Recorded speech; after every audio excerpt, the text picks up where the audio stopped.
ยังแกทำเยอะนี้เดี๋ยวกูจะสู้เลย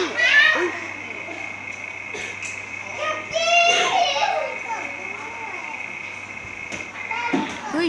ทำไมยังไม่ได้วะมาสิวะ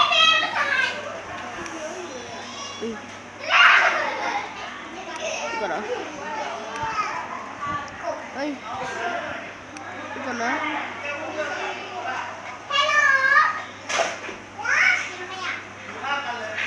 ว้าเฮ้ยทำยังวะนี่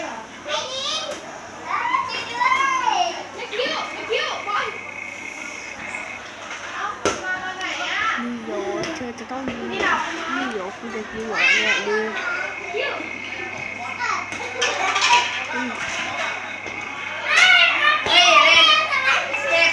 อย่ามาโดนพัดลมจะมองยิงไม่ได้วะเก็บเลยไม่งั้นพี่จะบอกคุณพี่จะบอกใครมาวะวัดดีเรามาแล้วมาแล้วหรอมา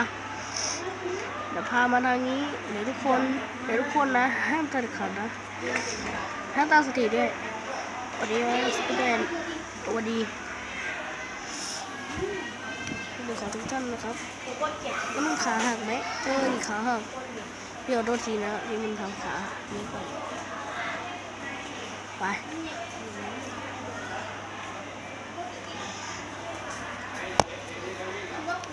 นี่ก่อน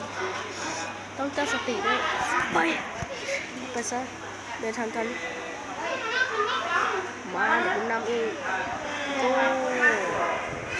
ง